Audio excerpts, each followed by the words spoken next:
Hello and welcome to our latest episode. It's Jay and Andy again, and this is the Rating Room Podcast. Today we are discussing an 80s classic and another Christmas film.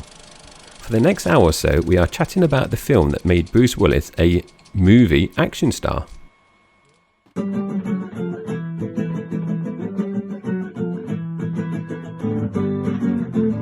Rating Room. The Rating Room. Die Hard follows NYPD officer John McClane, who travels to Los Angeles to reconcile with his estranged wife during her company's Christmas party at the Nakatomi Plaza. The festive celebration takes a dark turn when a group of terrorists, led by Hans Gruber, seize the building, holding hostages and demanding a hefty ransom. That is Die Hard in a paragraph. I'm going to ask you the same question as I start every week with, but I feel a bit silly because I already know the answer to this. Jay, have you seen this before, and what do you remember? So this is a film that we watch every year, similar to the Elf one, Andy, we discussed last week, really. But I actually watched it a few months ago because I introduced my teenage son to the Die Hard franchise. So we watched the first one, the second one, and the third one, Die Hard with a Vengeance. But we haven't, I've seen the fourth and the fifth one. There's 5, isn't there? But we haven't watched those 2 yet. So my son is eager to watch them. But I remember those 2 not being as good, anywhere near as good as these first 3. So I think the first 3 are definitely the best. I probably would say the first one is probably my favourite in all the franchise. So yeah, I've seen this one. And because I only watched it a few months ago, Andy, we remembered pretty much everything. How about you, Andy? Silly question, really, but have you seen this one? I absolutely have. It is a Christmas classic. I would stick to the first 3 as well. Don't. Your son doesn't need to see 4 and 5. Good films as they are. It's kind of like Toy Story. Should have left it at 3. But I've seen it many, many times. Remembered quite a few of the scenes. You know, McClane in the limo, the party at the plaza, the bare feet, the broken glass everywhere, and that. Dare I say, it's a word we use a lot, but it's an iconic ending for Hans Gruber. That death scene is pretty memorable. It is very memorable, and we're going to talk about it obviously very soon. So as usual, I'm going to kick things off with the box office. The budget for Die Hard was $28 million. The box office returns was $139.4 million. And that means when adjusting the box office in today's money, it is $362.7 million.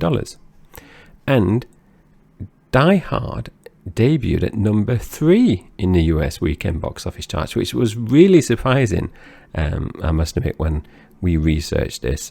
But it did stay in the top 10 for 14 consecutive weeks, so yeah, it did hang about, but I was surprised it didn't debut at number 1. It's got number 1 film written all over it, hasn't it? It's very surprising. But I can tell you what prevented Die Hard from reaching the top spot, and that was Who Framed Roger Rabbit and Coming to America. A couple of 80s classics. They're not sure they're on the same level as Die Hard, but very fine films nonetheless. Other competition came in the form of Cocktail, starring Tom Cruise, which was out the following week, and then claimed the top spot for 2 weeks consecutively. Cocktail, I believe, is a film I've never watched before. So I've heard good things about it. Someone I work with, she's a big Tom Cruise fan, and I believe she's told me before that Cocktail is her favourite Tom Cruise movie. Have you seen that one before? I'm pretty sure I have, and I'm pretty sure it's very good. It's been so long, though, I can't remember anything about it other than he makes cocktails. That's why I'm not in sales. But I've mentioned that, you know, Top Gun. I'm not going to say Top Gun there, Andy. Die Hard stayed in the top 10 for 14 consecutive weeks. Now, it did mean that it was the 7th highest grossing film in the US in 1988, which isn't surprising because it is a classic. The top 10 films in 1988 included Rain Man, so another Tom Cruise film, Who Framed Roger Rabbit, Coming to America, Big, we've done that film before, Twins, and Crocodile Dundee 2, which we have mentioned the Crocodile Dundee before, but we've not watched that one as part of the podcast yet. We've not. All fine films. And as you alluded to, the film was released in 1988, directed by John McTiernan, with the soundtrack composed by Michael Kamen. Now, some points of note Before Bruce Willis was cast as John McClane, the role was actually offered to various different actors. Some of the stars offered the role include Sylvester Stallone, Clint Eastwood, Harrison Ford, Richard Gere, Mel Gibson, Paul Newman, Al Pacino. Arnold Schwarzenegger was also offered the role, but declined it to focus on more comedy roles and went on to star in the aforementioned Twins. So a quick question, Andy, before we crack on. If we were doing some alternate casting, because we've talked about alternate casting in Bond and season 1 Bond, make sure you check that out if you haven't listened to it already, and now Tom Hanks season as well. Out of the actors that we've just mentioned, Andy, do you have a particular favourite who you think could play John McClane? I mean, it's a fine list of actors, isn't it? I think the one, well, two stand out, but the one I would say would play the role best would be Harrison Ford. I think of his, what's that film? Is it The Fugitive? Where he plays a... The Fugitive, law enforcement officer. That kind of mould, I think, would work in a film like this. I also think Arnie would have been pretty good as well, but I wonder whether if Arnie was in the role, it would become a little bit more slapstick, a little bit more comedic. I know there are funny moments in Die Hard, but it's not a comedy film as such, is it? Whereas I think Arnie would make it probably too comedic. I think you could go either way. If it was doing the comedic turn, then definitely. But I think the issue I would have with Arnie is he was obviously a massive action star already. So Bruce Willis is very good because he just seems like the average Joe, isn't he, on the street? Whereas Arnold Schwarzenegger is obviously massively built, and you'd think, oh yeah, he might overcome the terrorist quite easy. I know they've got weapons, whereas Bruce Willis, I think he's just, well, see, he's just like me and you, Andy. But yeah, we're exactly like Bruce Willis, yeah. But I think he's more like passable as a copper, a policeman in the New York police force. That's why I think the casting is really good. And I think in that list, I also think Mel Gibson would be good because he's not massively built, and he is. You could easily pass as the average Joe, a policeman. Obviously, he played in Lethal Weapon as well. I would lean. I'd move away from like Sylvester Stallone and Arnie just because they're big action stars already. Maybe they were unknown, maybe, but there's some good actors there that have rejected the role of John McClane. So obviously Bruce Willis was cast as John McClane, and he was known for his role on the TV show Moonlighting, which is a show that my parents watched when I was younger, where he played a comedic role as David Addison. Now, Willis initially turned down the role because of his contractual obligations on Moonlighting, and we've had this before, Andy, haven't we? With, was it Pierce Brosnan with Bond? Remington Steele. Yeah. So those down contracts stopping actors getting new gigs. Contracts stop you from doing whatever it is you want to do. Unbelievable. But his co-star was pregnant, so the production on Moonlighting was postponed. So just think, Andy, we could be living in an alternate reality where Bruce Willis was never an action movie star. He just kept to TV roles, comedic TV roles. They've missed out in any kind of alternate reality there. It would have been like Last Action Hero, wouldn't it, where Arnold Schwarzenegger plays himself, but in that reality, the Terminator was Sylvester Stallone. Yeah, I watched that again a few weeks ago. That's a fun film. That's twice I've watched it this year. Yeah.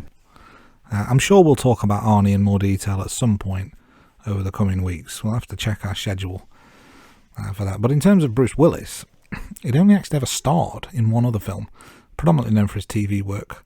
But at the time, it was a very clear line between TV and film work. You don't get the crossover that you probably do nowadays.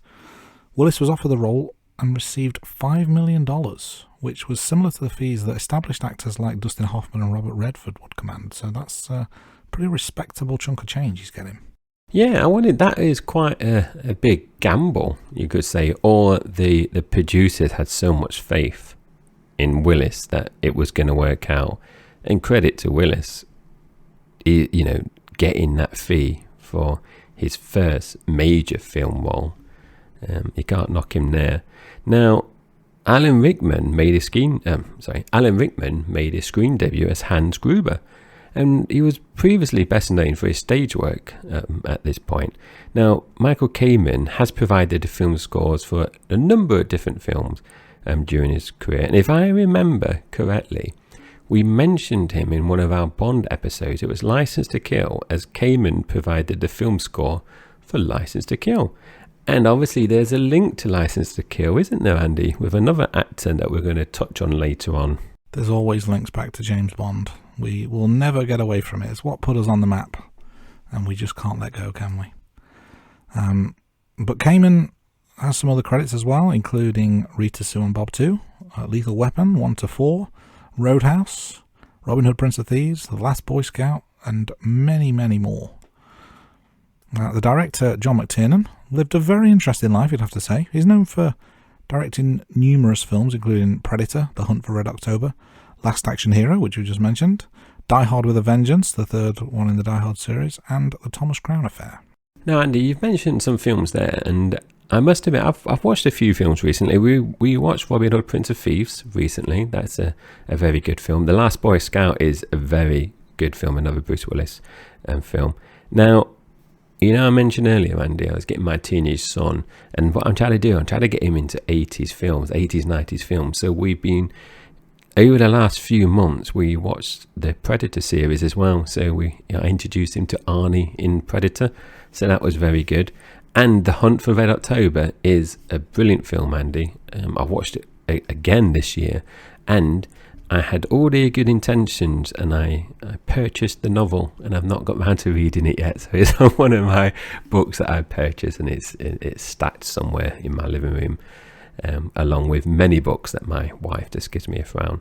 Now, Thomas Crown Affair, Andy, obviously we've got links there with Pierce Brosnan, and also the Hunt for Red October, obviously Sean Connery. So another two links to James Bond as well.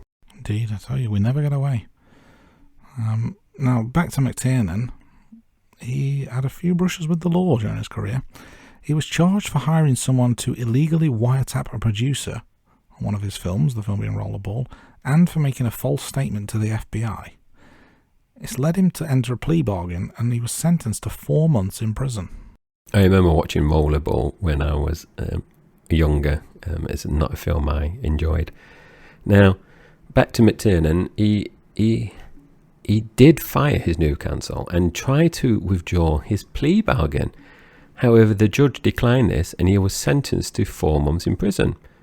But he was allowed to remain out in prison on bail pending an appeal. I always find that quite strange, Andy. Just generally, you know, you get sentenced, but actually, I'm going to appeal, and you're allowed allowed out on bail. I always find that kind of scenario quite weird. Just an easy out, isn't it? Just buying yourself some extra time. I don't know. I've never committed a crime because I'm a good boy, so I hope I never find out how this process works. But it does seem to be open to abuse, shall we say. And speaking of the appeal, 3 years later, the appeals court allowed McTiernan to withdraw his plea bargain, and the case was reopened. Prosecution then filed additional charges against him and a further 2 counts of lying to the FBI. So, as things are going, it's not going that well, even though he has remained out of prison as things stand. But I'm sure there's more to this story, isn't there? There is. So he's got 3 years out of prison now, Andy. So that's good. So he could be doing loads of different things. So facing the possibility of more than 5 years in prison, McTiernan entered another plea bargain. So he's come back again with a plea bargain. Now, this led to McTiernan being sentenced to 12 months in prison. And he ended up serving 328 days in prison. So that is pretty good in terms of the justice system, because you will see in the news people get sentenced to X amount of years, but they come out a lot earlier than that. And the remaining time was under house arrest as well. And he's not directed a film since his release. It goes back to your early point there, doesn't it? It'd have got 4 months if it had just taken the 4 months. But he's ended up doing a year, or best part of a year. So he's not thought that through. Yeah, he threw those dice and he didn't pay. Andy, I just want to just mention something to you here, because this is very similar to a podcast that I just listened to about It's called The Crossbow Killer. We're digressing, Andy, so apologies. It's a BBC podcast, and this person was charged and he was on reprimand, which I believe, based on this podcast, is when you're actually in prison. So he ended up being, this was during the pandemic, Andy, so he's ended up being in reprimand for 3 years because his court cases kept getting cancelled for various reasons. Now, he ended up, so he essentially pleaded not guilty. So when it came to the third court hearing, he actually changed his verdict, his, what do you call it? His plea? Plea to guilty. And they were saying on the podcast, because if he was found guilty, it would mean that he would have been in prison potentially longer than how he would have been, because he'd done those 3 years already. So by pleading, if he pleaded not guilty but then found guilty, it meant he was potentially going to be in prison a lot more because of the 3 years he did. Whereas if he pleaded guilty, he can be out a lot quicker because he served those 3 years. So, and also this person, the police wanted him for other crimes, but there were no evidence. By having this court case, it would allow them to use the court case to kind of bring in these other things to try to trip him up. So it was really interesting. It kind of just brought it back to me where we were talking about this. So sorry for digressing, Andy, and boring you. No, it's good to hear. It was a true life podcast, true crime podcast, about a killing in a Welsh village by a crossbow. It was very good. Some free publicity there for that podcast. You should yes, check it out. Not affiliated with the Rating Room, it has to be said, but come with Rating Room recommended. They can put that on their advertising slogan and take off. The world is their oyster. But let's get back to Die Hard, shall we? Jan de Bont was the cinematographer on Die Hard. De Bont would later work as cinematographer on numerous films, including Black Rain with Ridley Scott, The Hunt for Red October, another McTiernan film, and Lethal Weapon 3, Richard Donner. And de Bont would also direct a number of films, and I'm smirking to myself, Andy, because I remember we talked about at least 2 of these in our sequel special. Speed and Speed 2, Cruise Control, Twister, The Haunting, and the Lara Croft Tomb Raider, The Cradle of Life, when we were talking about sequels. And I remember talking about Speed 2, Cruise Control, which was one of my least favourite sequels. Yeah, disappointing. I've seen Lara Croft Tomb Raider with Angelina Jolie. I know there's been sequels and remakes and recasts and all that kind of stuff, so I couldn't tell you who's Lara Croft these days. I couldn't tell you about any of the other films. That's the only one I've seen was the Angelina Jolie original. Dare I say original? Yeah, she was original in terms of the film version. Yes. Now, Die Hard, the film, was adapted from the book Nothing Lasts Forever, which was in itself a sequel to the novel The Detective, which had already been made into a film starring Frank Sinatra. Now, I don't know if you know the answer to this, Jay, and I don't know if this is a stupid question, but I'm going to ask it anyway. Is the movie of The Detective starring Frank Sinatra, does that have the character John McClane? Or are they not related? Is this something I need to Google, or do you know the answer? No, wow. So, I bet right. So, I believe I know the answer, but it'd be sensible to sense check me. So, Andy, Frank Sinatra played, I believe, John McClane or a variation of John McClane. So, interestingly, Andy, Frank Sinatra was quite old when Die Hard was being made. However, he had a contractual commitment that if there was another Die Hard kind of film, he had the role, so they had to offer him the John McClane role in Die Hard, and he turned it down. I see. I'm on the Wikipedia page of The Detective, which, as we know, is the most reliable source of information on the internet. Frank Sinatra played the role of Detective Sergeant Joe Leyland. I remember researching this, Andy, because, you know, as I've mentioned countless times, Andy, I'm sure I'm getting early onset of dementia. No, you're right. I'm reading further. The novel was adapted into 1988 film Die Hard, in which Joe Leyland's name was changed to John McClane. Yeah, and he did have a contractual either commitment or a contractual requirement where they had to ask Frank Sinatra about playing the role in Die Hard, and he turned it down because at that time he would have been older than 60 and it wouldn't have really worked. Yeah, it's a very different movie, isn't it, with Frank Sinatra in the lead. So he was born in 1915, so he would have been 72 at the time of the film's release.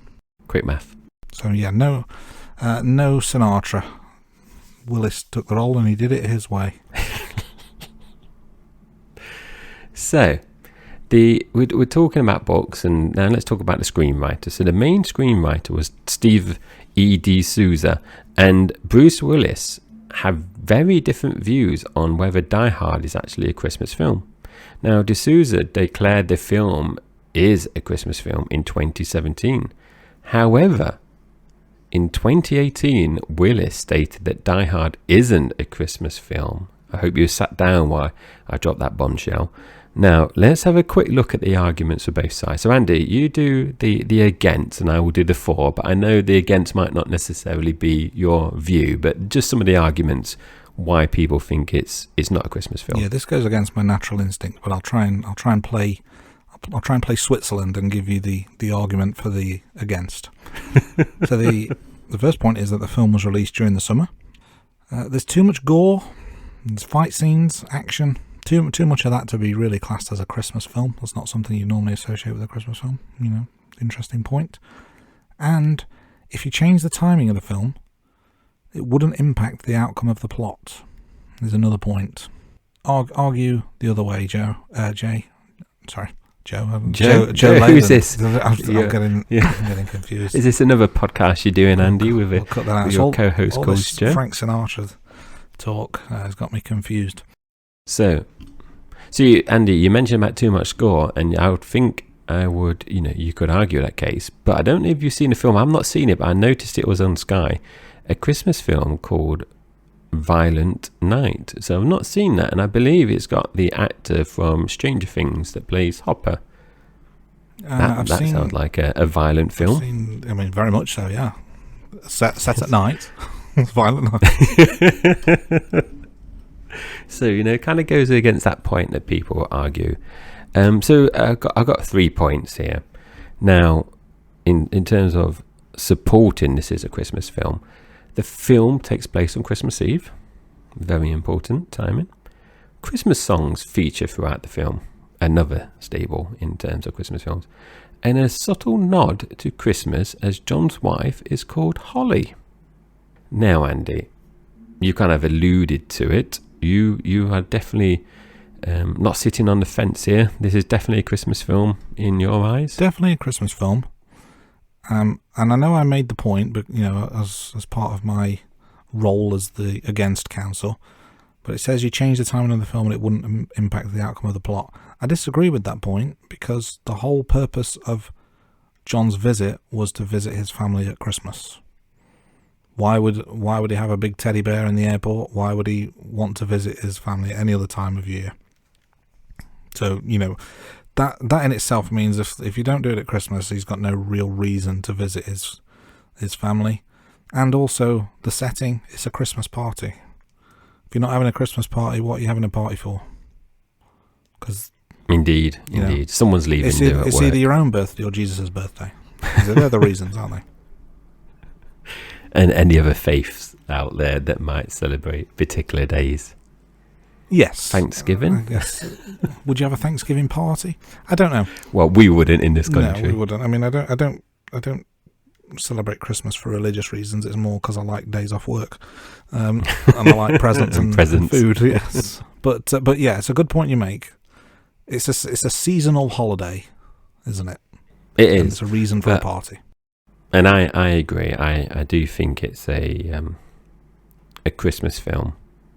It's not my favourite Christmas film, mind, but it is a Christmas film. It feels like we should do something about Christmas, Andy, in the future. Like dedicate like an episode or something. It seems like a good idea. Hold that thought for another week or so. But I guess the only point I slightly agree with would be the fact that the film was released during the summer.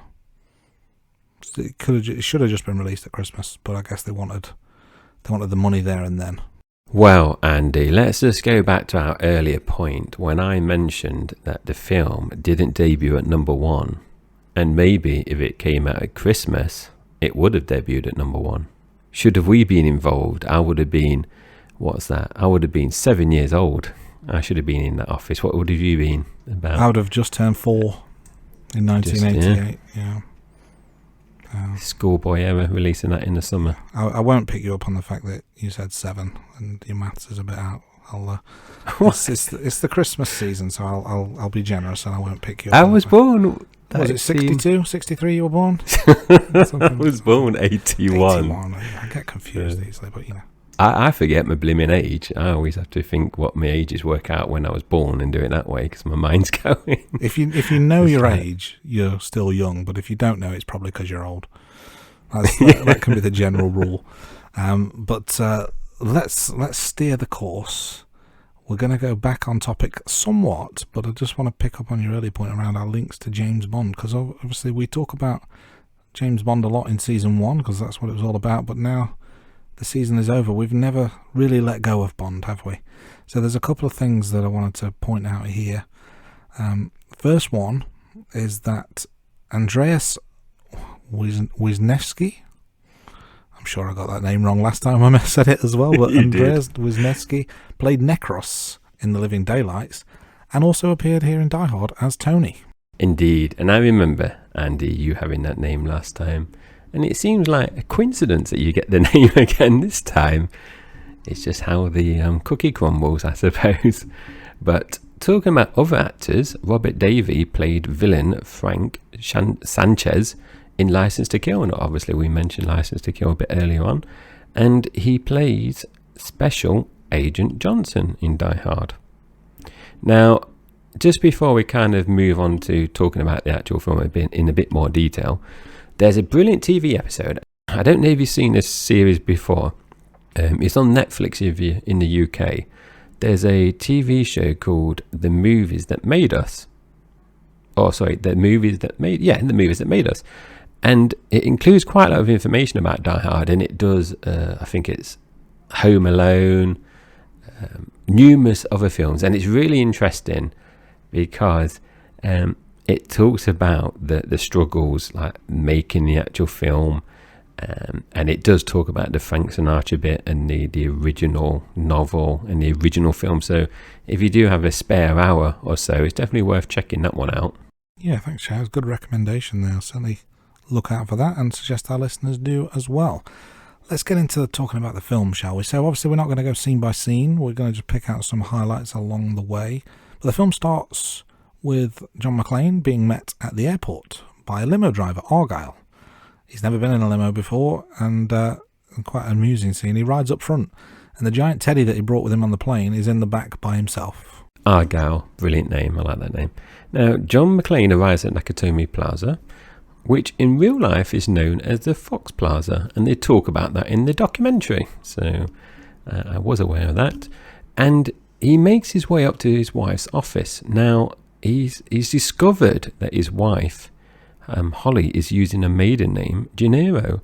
And at that time, Andy, 1988, I think the touchscreen was very modern.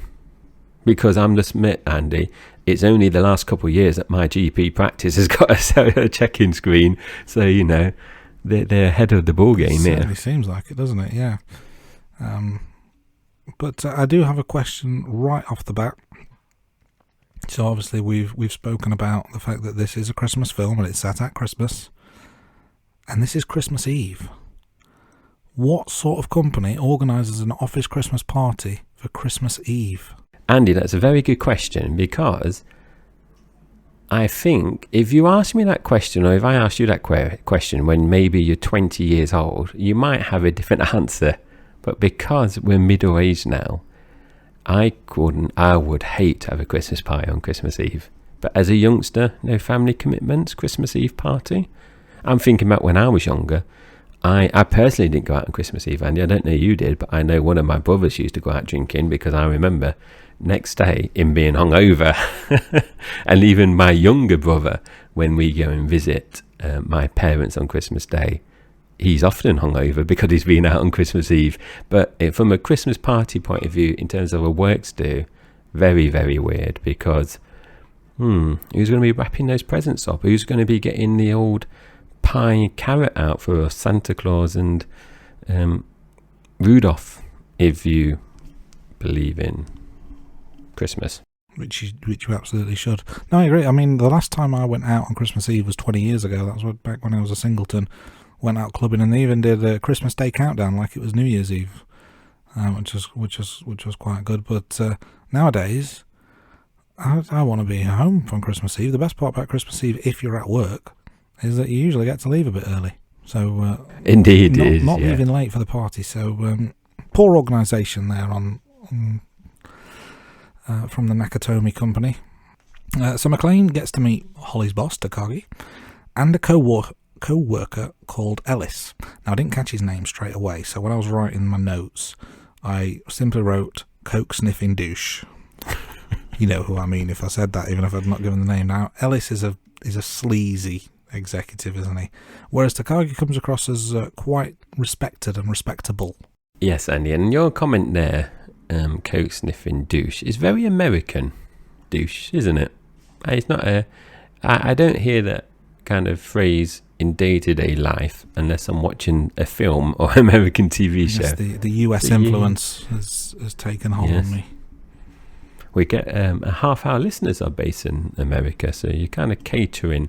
Although, Andy, I'm going to have to pick you up because I'm sure in our James Bond season you mentioned something and I can't remember what it is. No, Bond was talking about his cell phone rather than his mobile. Yeah. You know, this is slightly different though, because douche is not an American specific word. So we English can use the word douche, and we do call our cocaine coke. So I'm going to defend myself on that one, but yes, it's probably more American. I'll change it then. What I should have written was coke sniffing wanker.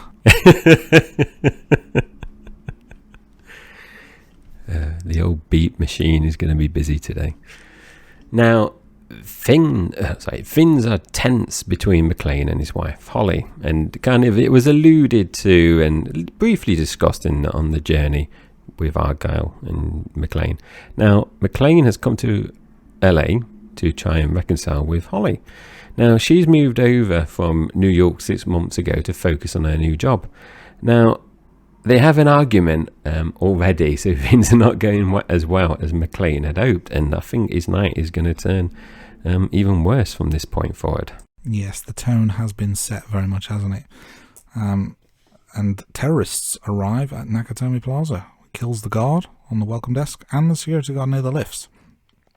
Then a group of terrorists emerge from a truck in the underground car park or parking lot, depending on where you are from. We've got our first real big continuity issue or mistake here. We later find out that the truck has got an ambulance in it that's going to be used for their escape. However, in this scene, when the truck arrives, no evidence of an ambulance in the truck whatsoever. So a big boo-boo there. Yeah, and I think this is something that you're either going to be really kind of keep your eyes out, or you have to watch this film more than once, because you kind of remember how it ends, and then when this scene happens you think, oh, what happened? So I remember watching him this months ago with my son, and I remember picking this out to say, look at this bit. Now, we've done some research here to actually find out how did this happen, because this seems quite an obvious error. Now, the reason for this mistake is that the ambulance getaway was a late addition to the film. Now, this was also linked to a scene which was cut from the final version as well. So originally, the terrorists would all synchronize their watches in the truck as they're on their way to Nakatomi Building and Plaza, and they were all wearing the same brand of watch. Now, McClane notes this later in the film. However, this was cut due to changes in the script, and all references to the same watch were removed, including this truck scene that was originally cut. Now, that meant that there was no ambulance in it. So they cut as much of this scene as possible and hoped the audience wouldn't notice the missing ambulance in the truck. Because when you see it, Andy, and, looking back, because you've obviously watched this multiple times, when you see the truck, driving there, pulling up, it's obvious they're not going to be able to get an ambulance in there, considering there's a group of terrorists as well. It is, yeah, but it's one of those where at the time you're watching the scene, it's not egregious, because obviously you don't know, in theory, you don't know that an ambulance is needed later on and appears. It's more when you see it later on, if you remember back and you go, hang on a minute, where did that ambulance come from? But at the time it happens early on, they probably get away with it just about. Yeah, I agree. I think if you've seen the films multiple times, or you've got a very good memory and you think that there's no way the ambulance was in that truck originally, I don't think you would pick it up. But no, it's we obviously used to pick out continuity mistakes in season 1, and we don't do that now, but we've picked that one out there because I think it's quite a biggie. Yeah, sometimes you just have to call them out because they're so massive. Now, one thing I didn't notice, and actually my wife picked up on this, is that the background music when the terrorists are getting their stuff together and taking over the building in the various scenes, the ominous background music sounded a bit like Walking in a Winter Wonderland, which goes back to your earlier point about there being Christmas songs throughout. Now, I didn't catch it, but I've got a feeling she's correct about this. So, point to my wife there for that one. Indeed, Andy. I don't think unless you're going to sing it for me, Andy, I'm not sure how that song goes, but we will let your wife keep that point, a well-deserved point. Now, because Christmas songs, I do like Christmas songs, Andy, but it's not one that, unless you're going to sing it for me, jumps out straight away. I'm not. Pardon? I'm not going to sing it for you. I thought that was you kind of muttering the song then. So I thought we were going to be treated to a singing podcast as well. Now, the terrorists gatecrash the Christmas party, and they just start shooting things up and everything. And, they're gathering the hostages into the foyer. Now, McClane manages to sneak from the office via the fire exit, but we also get because we did. I'm going to keep mentioning this, Andy. We keep going back to season 1, but we did was it nipple watch or something in season 1? Because you get more than the old nipple watch in this bit, didn't you? Yes, a couple of co-workers were getting very friendly in one of the offices, has to be said. I guess the thing with nipple watching Bond, though, is that it's not that kind of film. So it's a surprise. But films like this, shagging's not really a surprise, is it? It's just, especially not at an office Christmas party, so I'm told. So I'll say yes, so I'm told, yes. I've never actually had a party at the office on Christmas Eve, so I can't confirm or deny. Nobody actually has parties at their office anymore, do they? I'm just thinking now if I've ever been to a Christmas. No, I've never been to one on site. It's much better to trash someone else's location rather than trash your own office, isn't it? Yeah, because you usually just either go to a restaurant or book out a function room, exactly, or something. Yeah, but there's always talk the next morning of a couple of people that have been at it. So Andy, this is how boring I am. The last Christmas party I went to was probably the year before the pandemic. So that would be 2018 Christmas. Yeah. And I went to the Christmas party. It was in Sheffield. And I went for the meal. And I was driving. And I then went Christmas shopping. And went to the chocolate shop and stuff to get some chocolates for the kids as well. And that is the rock and roll life I live, Andy. And that's the last one I went to. Because I'm not going to this year's either. I'm a party pooper. Yeah, kind of like these terrorist guys. Not for the same reasons, obviously. I'm not accusing you of no, I didn't go international espionage, but you're in the same ballpark. You are a party pooper. Back to this particular party, McClane, we see him triggering a fire alarm, hopefully to try and get some backup, but the plan doesn't work. Hans sends Tony to investigate the fire alarm and gets someone to notify the authorities that it's a false alarm, and we see McClane's up high, because the office is, I think, the 30th floor, and McClane's looking from a window maybe a couple of floors higher than that, and he sees this parade of fire engines coming down the road, and he's thinking, oh, here we go, backup's here. And then all of a sudden they all just turn their lights off and turn around. Quite a good scene. We're also introduced to Hans at this point. Very sophisticated and polite terrorist, I must say. What a lovely, lovely man. He is very nice. Very sophisticated, Andy. Now, Hans interrogates Takagi, but Takagi won't give up his security code. And that leads to Takagi being executed. Now, Hans then informs the hostages that Takagi is dead. And I can't remember exactly the wording, the quote that he uses. But at this point, McClane then sends the dead body of Tony down the elevator wearing a Santa's hat and has written "Ho, ho, ho," which is a little joke, Andy, that I used on my wife because I got some donuts from Dunkin' Donuts recently, and you know, like places like Starbucks where they write your name on, and on the Dunkin' Donuts it says "Ho, ho, ho," and I said to my wife, "Look, they wrote your name on here. These ones are for you." That'll be why you're sleeping in the spare room then. But I thought this was really good because this bit is where he essentially he's on top of laying down on top of the lift elevator, and he's making notes, isn't he, on his arm? He's kind of doing a little tally of what terrorists around, and from memory as well. He writes some of the names down, doesn't he, as well, from memory. He does, yeah. So he's doing recon, isn't he? Yeah, he's collecting intel as he goes along. I think the quote you're referring to earlier about when they informed the hostages was something along the lines of, "I'm afraid he won't be joining us for the rest of his life." Yeah, which is a funny way of saying that he's just killed him. So, I like that. Now we're introduced to Al Powell at this point as McClane calls for backup, and Al Powell is on-duty copper. Is at the local shop, isn't he, shopping for donuts? And he also, just for reference, has a cameo in Die Hard 2. Yeah, Die Hard 2 is a very good film.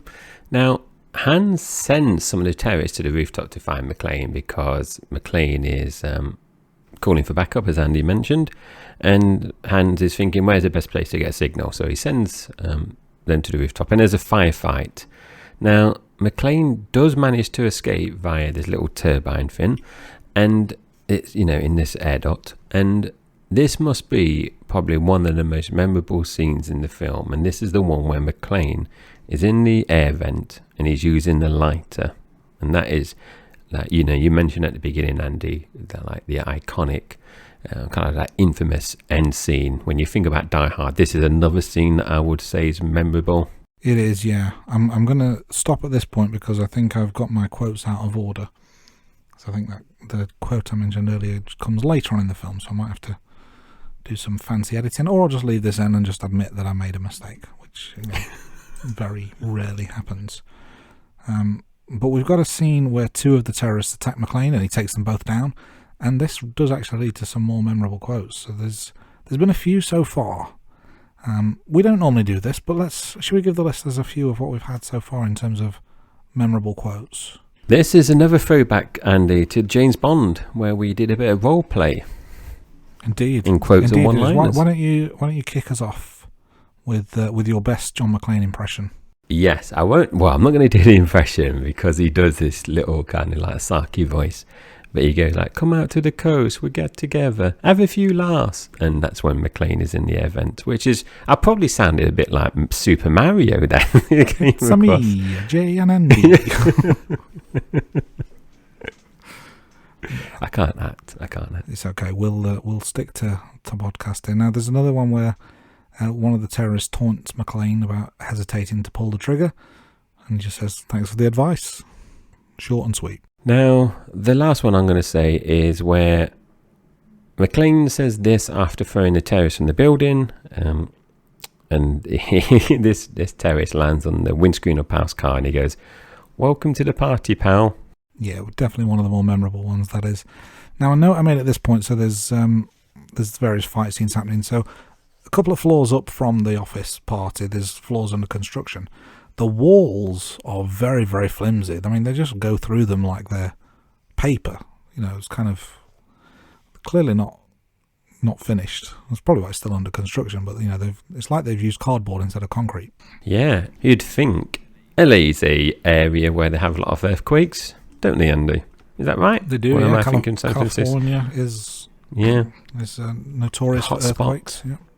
So you would think there'd be, I know it's under construction, but you think there'd be a bit more stability. When you mention this, Andy, I know I'm going to jump back to James Bond, but when you said that, I immediately thought of the Daniel Craig one, Casino Royale, where he's doing like the parkour and he's running through the building. He runs through a wall, doesn't he? Yeah, the guy he's chasing kind of hops up over the wall through this high window, doesn't he? And Craig just runs straight through. Yeah, they're not as flimsy as these ones.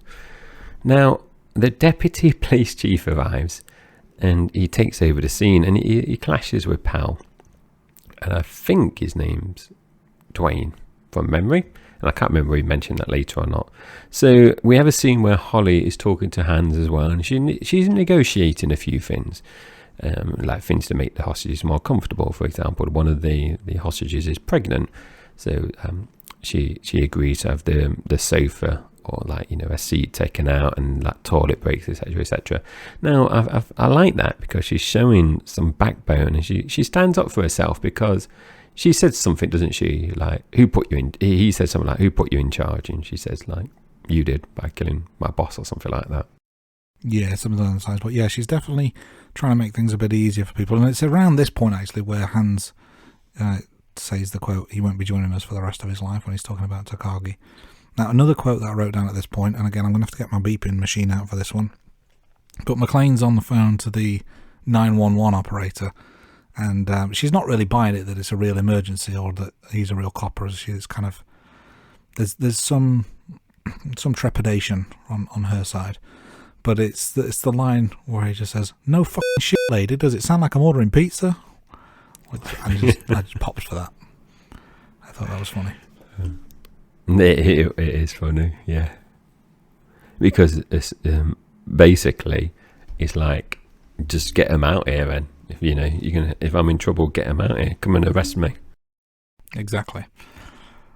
Now, the next note I wrote down watching this film is probably the most important question that I'm going to ask through the entire podcast.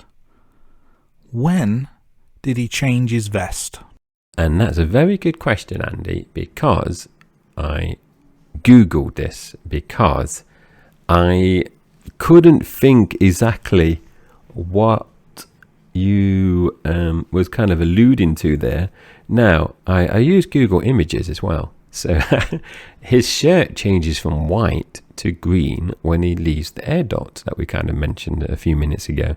Now, I don't know if they were kind of thinking he's crawling through an air vent, so he's going to get dirt on it. But like you said, his vest is changed. So it's not like it's just dirt and grime. It's gone from white to green. Yeah, because he's already got a bit of dirt and grime and blood on it, hasn't he? From various things that have happened so far. But this is just a different vest. Like, I'm not saying we need to see a scene where he changes his vest, although I'm sure there are some people out there that would enjoy that sort of thing. But at what point did he have a spare vest with him? He clearly didn't. So this is a massive, massive continuity error, surely. And these are kind of the ones where, and I'm sure we mentioned it before, where you'd think the actor would pick this up, because I know they have continuity people making sure everything is in place and people are like in the same position, etc., etc. But you wearing a different colour top, surely, I know they don't film it necessarily on the same, they don't do it in order, the scenes, this will span days and not weeks and not months, so you might not realise, but I don't know, I'd like to think I'd be a bit more observant going from white to green. It's not like you're wearing a watch on your left arm and then it's on your right arm or something like that, is it? This is pretty fundamental. Yes. Now, the police attempt to breach Nakatomi Plaza, and it's just a mess. It has not gone well at all. Now, the terrorists handle the situation with ease, and they use a rocket launcher on the police vehicles. Well, that is kind of the word I'll put here is like a mini tank. Yeah, it's like a SWAT team type thing, isn't it? I don't know what the correct terminology for it is, but mini tank is a very good description. Now, around this point, Argyle finally twigs on what's happening. So this whole time he's been sat waiting in the car park in the limousine because he's not sure what's going, whether he needs a pickup or not. I think McClane is not sure how well his wife's going to react to him being there, so he hangs out in the car park. But he's been listening to music. He's talking to his girlfriend, completely oblivious to what's going on around him. But he now finally twigs. He's just enjoying his Christmas Eve, just chilling out in the company limo. Now, this does lead to another memorable scene involving an office chair, plastic explosive, an elevator shaft, and lots of broken glass. So, very enjoyable scene this one is. It is, yeah. Broken glass, most definitely is important. Now, Ellis, the aforementioned coke sniffing douche, is in with Hans. He's trying to negotiate with him, and he doesn't really appreciate the severity of the situation he's in, and he's acting pretty relaxed. And he says this line, which was actually ad-libbed by the actor. Well, it's a very, very good line, and certainly in keeping with the character of Alice, when he says, "Hans, booby, I'm your white knight." He doesn't appreciate the situation at all. He's obviously, like you said, coke top douche. Now, the reason he's gone to negotiate is because he's pretending to be friends with McClane, and they have a very brief conversation via the walkie-talkie, and Ellis is trying to convince McClane to return the detonators, but it doesn't end well for Ellis, and he's killed off camera, and then you see them dragging his dead body out of the office. Yeah, I wasn't so upset when he died, to be honest, but you get what you deserve. But we've got some more characters on the scene now. We've got the FBI agents, and they introduce themselves. I'm Agent Johnson. This is Special Agent Johnson. No relation. Which is it's one of those, if you know, you know. Why, that's funny. But they arrive to save the day, but not exactly save the day, as we find out later, because it turns out they're happy that 20-25% of hostages dying is a success on a mission, which is quite a worrying statistic that they've pulled out of thin air. It is very worrying, and myself and Andy are an analytical background, and I don't think we could ever get away with a 20 to 25% deviation from what we anticipated. So it's quite shockingly high, that is. Now, Hans goes to check the explosives on the rooftop, and he comes across McClane. So this is the first time they've actually seen each other, because obviously they've only spoken via walkie-talkie. Now, Hans is very quick, and he uses a fake name and says his name is Bill Clay, and he's using this fake American accent. Yeah, this is a really good scene. McClane gives Bill Clay a handgun to protect himself, and they make a move, but Hans calls for backup, tries to kill McClane, but the gun is empty. So of course McClane knew there was something off about this Bill Clay character. But what I did like is Alan Rickman having a accent of a terrorist doing an accent of an American. I mean, very, very well done. Bravo to Mr. Rickman there for this. I think, and I don't think I put this in the notes, Andy, I believe they introduced this scene because the director heard Alan Rickman doing the fake American accent off camera, and they were impressed with him, so they introduced this scene to kind of play on this fake American accent that he was doing. But I get, it's really well said how you said it there.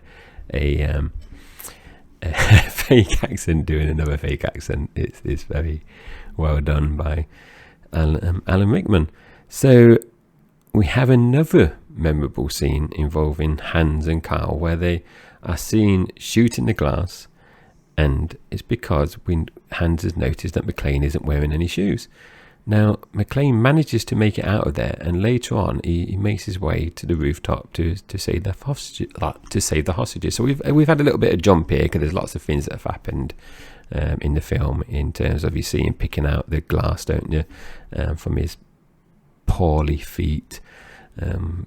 because of all the shooting that they've done. Yeah, I told you broken glass was important, and very much so in this scene, because there is a lot of glass here, isn't there? Now, we see...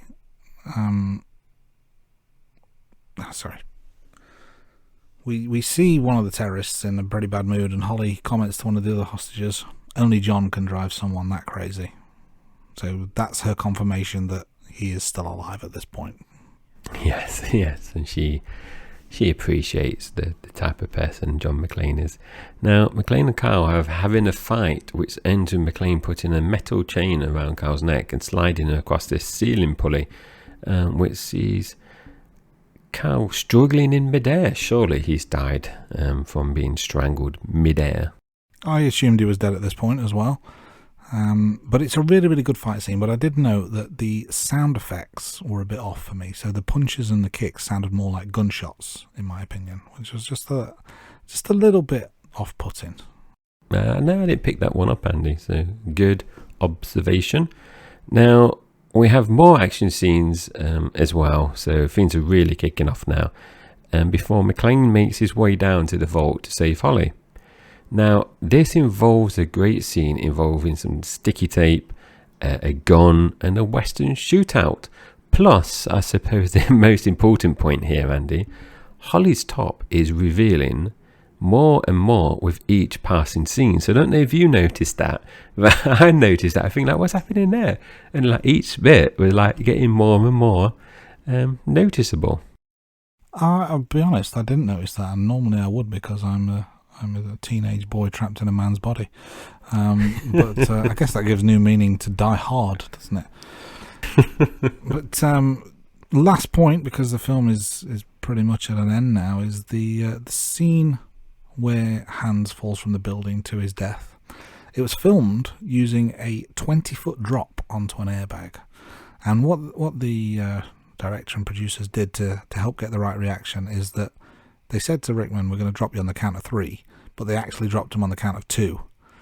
So they got the real reaction, because he was legitimately surprised by it.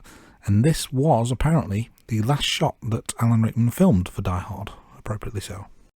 The reading room. So Andy, that's obviously the end of the film. We've obviously got a little bit more we're going to talk about, but we've talked about different quotes, but I suppose we haven't actually mentioned the most memorable quote, would you say, from the film? And that wasn't deliberate. I was intrigued to see if you were going to bring it up, because I was thinking about this, but we haven't mentioned it yet. We haven't mentioned it, and to be honest, I didn't even know at what point in the film it happened. But when you think of a quote from Die Hard, you obviously think, "Yippee-Ki-Yay, motherfucker." You do. And I was thinking, like I said, I was thinking about it. It wasn't in the notes, and I was thinking, like, when we do it, I wonder if Andy's going to mention it. And if he's not, I'm going to kind of bring it up at the end, because it is probably the most memorable one. So I'm glad you said it and not me, because I don't like to curse on camera. My bleep machine is untouched. It's got dust on, whereas yours is probably faded with all the bleeping. I cater to a different audience, clearly. You're a bit more family friendly than I am.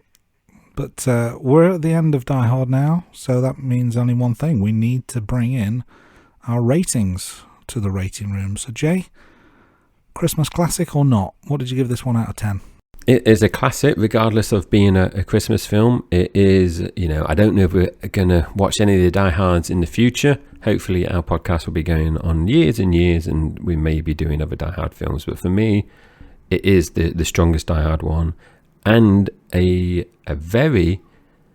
I haven't done a 10 out of 10, Andy, but I didn't give 10 out of 10, but it was... I would say it's quite close. It was a 9 out of 10. So another good film that we've done. So I would have to say this is my favourite Christmas film, and rewatching it again recently just reaffirmed that that status for me. So I also gave this a 9 out of 10. So as always, we bring through the views of IMDb and Rotten Tomatoes. So IMDb has an average score of 8.2 out of 10, so largely consistent with what myself and Andy have said. What about Rotten Tomatoes, Andy? Rotten Tomatoes much more generous, 94% on the tomatometer and a 94% audience score, so fantastic ratings from the guys and gals at Rotten Tomato. So let's wrap things up with our main feature, which is of course the Rank Bank.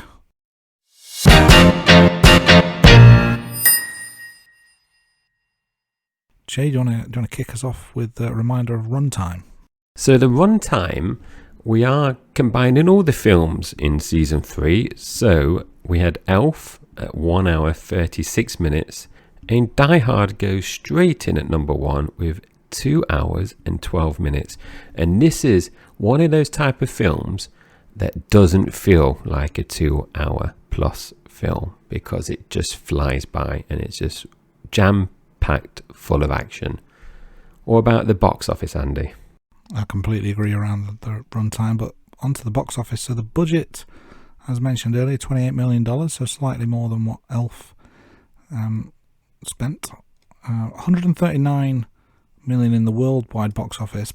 We are ranking on the adjusted box office figure, which for Die Hard was $362.7 million, so just behind Elf. Not far at all, but as things stand, second place by a whisker. This season, as we mentioned last week, we have our film rankings, but we are doing things slightly different this season. So we're having the film rankings split by genre. So last week we had Elf, and Elf is a Christmas film, but it's a comedy film. So Elf went in at number 1 in the comedy rankings. Now Die Hard is not a comedy, even though there are some funny bits in it. We've classed it as an action film. So Die Hard is the first film to go in our action list in season 3. And as I've mentioned, it's a 9 out of 10, a very strong 9 out of 10, so straight in at number 1. Andy, do you just want to remind our listeners what you gave Die Hard? Yes, just to confirm, I also gave it 9 out of 10, so it's first out of 1 on our action genre. But we are going to be doing more action films, more comedy films, and more films of other genres. So these rankings will grow over time. For those of you who are keeping score at home. And if you disagree that Die Hard's a Christmas film, or you want to argue the case, you can contact us on our social media accounts and let us know, is Die Hard the best Die Hard in the franchise? Yeah, there's a few questions to unpack there, isn't there? Is it the best Die Hard? Is it the best Christmas film? Is it a Christmas film? Lots to weigh up there. Jay, is there anything you want to talk about before we sign off for another week? Like what have you been listening to recently, for example? So I'm not going to talk about music this week, Andy. Let's save that for another week. There is a podcast that I listened to recently, and also, Andy, I want to ask you a question. So the podcast I listened to is I have a passing interest in World War, and I came across a podcast by the BBC called Nuremberg, the trial of the Nazi war criminals, the other week, and I binged the 16 episodes over a week. It was really, really good. Highly recommended. So I knew nothing about this podcast before. I was just flicking through. I finished some of my regular podcasts, and I've mentioned before I usually have a few on a go, and I came to a point where I kind of caught up with the ones I was listening to. And I was just looking through various BBC ones, and I've got quite a few on my list now, and I thought I'd start with this one. This sounds quite interesting. Now, if you have an interest in war, I would highly recommend this. But I really thought the good thing, Andy, was this, that it was very well produced, done by the BBC, but also they delivered it in like a dramatic reconstruction format. So, for example, across the episodes, you were hearing stories from different viewpoints. So you had like an American prison psychologist, the British court liaison officer, and many more. So they were like acting out things from like newspaper, journals, etc., reports. So it's really well done, and also brilliantly acted. And the cast include Natalie Dormer, who played Marjorie from Game of Thrones, Henry Goodman, and more. So this is one that I definitely recommend. And something I didn't realise, Andy, and I don't know if you have much knowledge around the World War. I had heard of the Nuremberg trials, but I wasn't really familiar. So I knew it was about the Nazi war criminals. But the thing I found really surprising was not all of them actually got convicted. Some of them actually was acquitted, which I found very surprising. That is very surprising, yeah, because, I'm not an expert by any means, but I would have thought a case like, Nazi war trial would have been slam dunks. Yeah, and what they essentially, the prosecutors had to prove there were 4 possible charges against the different defendants, and some of them were charged and found guilty on numerous ones, but some of them, they might have only been kind of tried against 1 or 2 of those 4 ones, because there was not enough evidence to kind of charge them all against all the 4. So there was interesting. So some were obviously executed, some were sent to prison for X amount of years, and some was acquitted, which was very surprising. But Andy, this is not related to a podcast. It's related to 2 things actually related to wrestling that I've come across recently. Now, one of them, and I think it might be Netflix. When you load up Netflix, it tells you what's popular and trending, etc. Now, there's one on there about Ric Flair, if I got the streaming platform correctly, a documentary. Have you seen that one? Or is it something you're planning to watch? Will this be is it the ESPN documentary 30 for 30? I don't know if it was titled that. It was called Ric Flair. Let me do a bit of live check-in just on Netflix, just so... That's a documentary I'm familiar with, but I haven't actually seen, but it's apparently very, very good. I think ESPN do a fantastic job with their sports-based documentaries, and I guess this was done in a sports-based style. It's called Ric Flair, the Nature Boy. So I noticed it on Netflix recently. So I don't know when it came out. I just noticed it was on my trending, and I thought, wrestling. I must mention that to Andy, see what his views were if he's watched it, and because obviously you have that interest in wrestling. I've not seen it. I think it is possibly the same one. So I don't. Yeah, it's difficult to justify. I think it is the same documentary. They maybe just retitled it for Netflix. I'm not sure, but I think it might be the one and the same. But I've not seen it, but I certainly will check that out. And I was going to say that there's 2 things, but actually I just remembered something. I don't know why it's happening, Andy, but I'm getting more wrestling on my TikTok and social media stuff. So there's another one, and you might be familiar with this, with Vince McMahon. It must be relatively old, where you see a clip where he's running into the ring and he kind of slides underneath, but he pulls muscles or something in both his legs at the same time and he can't stand up. Yeah. He tore both his quad muscles at the same time. So, and yeah, he was in absolute agony because a torn quad muscle is a horrendous injury. But yeah, it was on a live pay-per-view. It's not like he just did it, untelevised. Big live pay-per-view, one of the biggest shows of the year, and he has to stay seated in the ring because he just cannot stand up because he's torn quad muscles, and then he needed operation and wheelchairs for months afterwards. Yeah. And the other thing I saw on social media, Andy, and I don't know how recent this is, but Stone Cold Steve Austin was getting some kind of award or something, and you had other famous wrestlers behind him on stage, and on TikTok they kept zooming into Hulk Hogan, and apparently there's some kind of beef between him and Stone Cold Steve Austin. So I don't know that that's something you're familiar with, or if you can kind of give us a bit of backstory why that is. I think that's probably quite old. I mean, Steve Austin went into the Hall of Fame in 2009. There's also quite a funny clip. I think it was 2006 when Bret Hart went into the Hall of Fame. So Stone Cold Steve Austin inducted Bret into the Hall of Fame. Hulk Hogan was sat behind them then, and Bret Hart is not a Hulk Hogan fan, and he made some derogatory comments as well, and everyone laughs except for Hogan. That was quite funny. So it's probably one of those things. But yeah, there was I don't know if you'd say there was heat between the two of them, but I know that there was never a Steve Austin versus Hulk Hogan match because they could never agree to work with each other for whatever reason. Ego, cash, whatever it may be. a long time ago. You'd hope they've grown up and quashed that by now, but you never know with these wrestler types. Yeah, and it was interesting because, like I said, I don't know why it's coming up on my TikTok, but they were showing the kind of evolution of Stone Cold Steve Austin from when he was younger.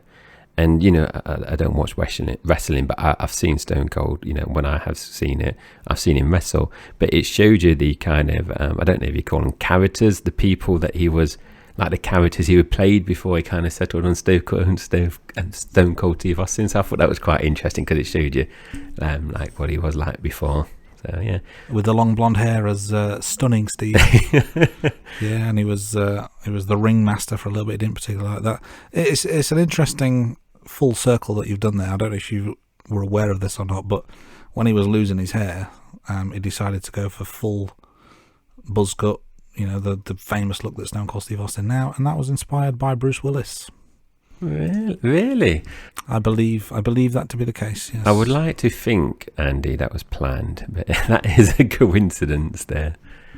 But yeah, there's a couple of things. Like I said, I don't know why wrestling's coming up on quite a lot of my TikTok. And I thought, I've got to ask Andy about this when we talk on the pod, because obviously you're a big wrestling fan, and these little things have come up, because there's something else about Shawn Michaels, but I can't remember what it is.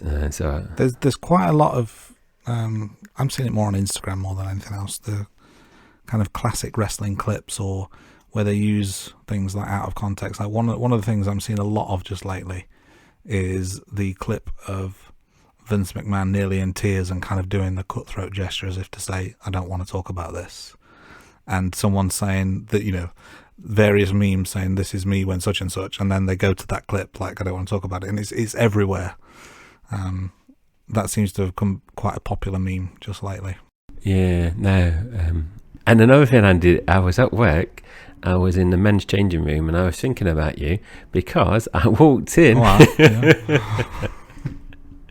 I walked into the changing room, and someone was getting in their work uniform, and they were listening to Blink 182.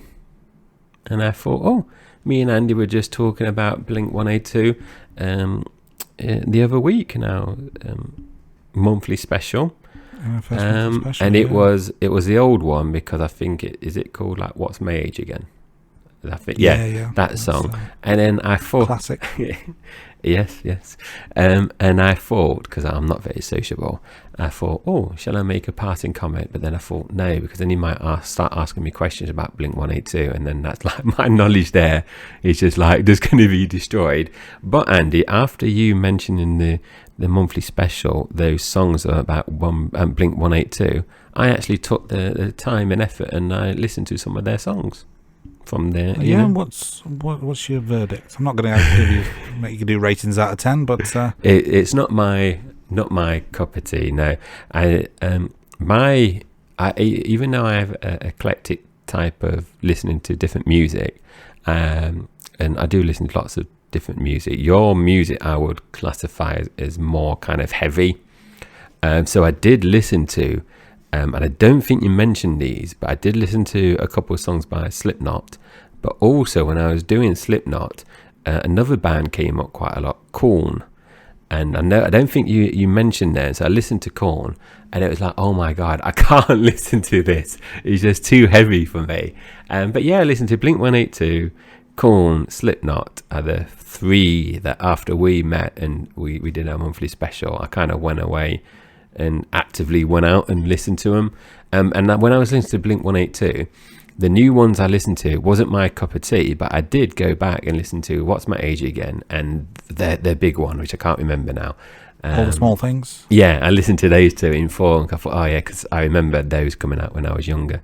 So yeah, it's not so much homework, but I just wanted to kind of, let you know I did go out and listen to those, because I appreciate that. Yeah. Yeah, I think there's a bit of similarities. People were saying, I ended up going onto the Slipknot Reddit page because I was Googling Slipknot, and there was a discussion, and I don't know, because I was Googling, I don't know how current this was, but there were people on the Slipknot subreddit was actually saying, who do you prefer Slipknot or Korn?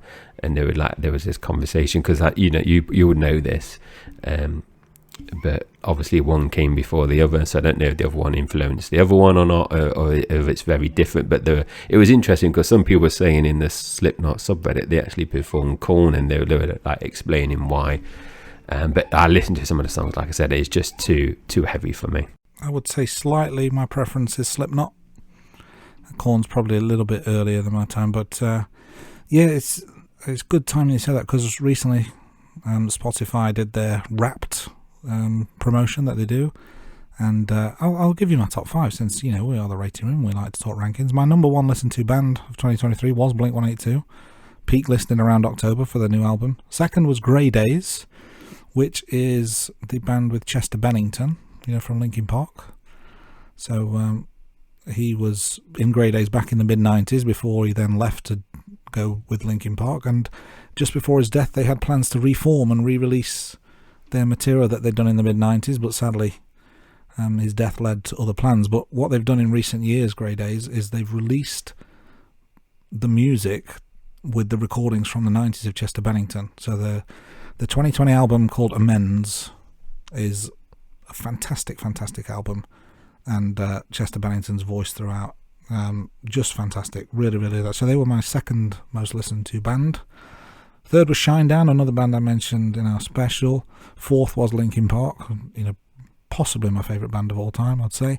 Number 5 will pique your interest though, Jay, and that is the band Gunship. They were my 5th most listened to, particularly in the last month. Yeah, I think we talked about their latest album, Unicorn. Yeah. I think at the time we spoke, I'd listened to it once or twice, and I was kind of like, it's okay, need to listen to it a bit more. Absolutely love it. Listened to it loads of times since. It's an absolute banger. I would have to have another conversation because I'm intrigued to see which songs you like, because I think that album has quite a lot of variation. While you're talking about the Spotify Wrapped, Andy, my top 5, so I can't remember if I said this in a monthly special, my music taste has changed a lot this year. So the last few years, my top 5 has been pretty much synthwave. Now this year I've been listening to lots of different type of music, so in my top 5 I've only got 2 synthwave acts, and Gunship's not one of them. So The Midnight is number 1. The National, who I mentioned, is another one. And The National, Andy, after we spoke, I've got a few of their albums. I've actually picked up 2 more since I think we last spoke. But they did a song that features in Dexter, so I'll have to share that with you as well. Kalax is a synthwave bloke who comes from Liverpool. I've seen him live in Derby. Hans Zimmer, obviously musical film composer. And Dermot Kennedy, who we obviously mentioned as well a few weeks ago. You said that he was on a panel show or a talk show from memory. So yeah, I was very surprised by the people I had. And it's interesting because, when you look at your top songs, my top songs actually feature 3 bands that don't appear in my top 5 artists. So Loose Change is King Charles, The Funeral by Band of Horses, and Haircut by PT and Milo Kolick or something. I can't remember her name. Folic. I don't have any of her albums, which I found really, really interesting. And I've listened to 136,500 minutes. Oh. Wow. That's good going. My top songs list is of the bands mentioned, with the exception of third song was Starmate by Corey Taylor. Corey Taylor, of course, the lead singer of Slipknot. So there you go. But it was. It's always interesting to see when they do these every year. One of the things that kind of took me a little bit by surprise, and if I can find, so I listened to 859 different artists. Didn't realise I knew that many, but there you go. And there was another stat, if I just flick through. Where was it? It took me very much. So I'm at 78,000 minutes listened musically, so they're not quite as much as what you managed. But it was the stat that I've listened to 54 different genres of music. I could probably name 5. I didn't realise there were that many. So there you go. One of the genres that was high on my list was show tunes. And I'm trying to think, did I listen to many show tunes? But then I remember I like the soundtrack from The Greatest Showman and La La Land.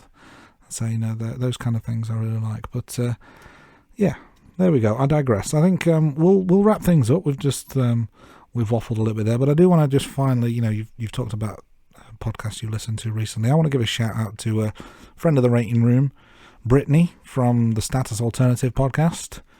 Obviously someone we had on the show a few months ago now, and I appeared on her podcast to talk wrestling. And that's because recently, and this will be a couple of weeks old, this news by the time it airs, the return of CM Punk in Chicago.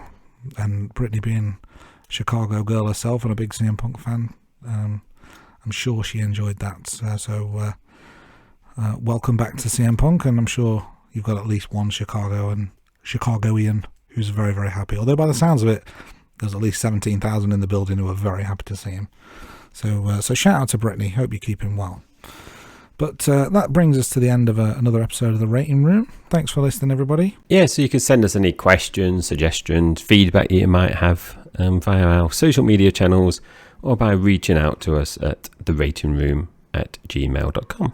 We have a website, www.theratingroom.com, a YouTube channel at The Rating Room. And as I mentioned, you can find us on all social media. And make sure you subscribe to our channels because you want to stay up to date with all the latest news. And like I said earlier, if there's anything that you think we should be watching or any kind of comments, let us know. We like to make these things interactive. Now, I told you to hold that thought quite a while ago, didn't I, about Christmas?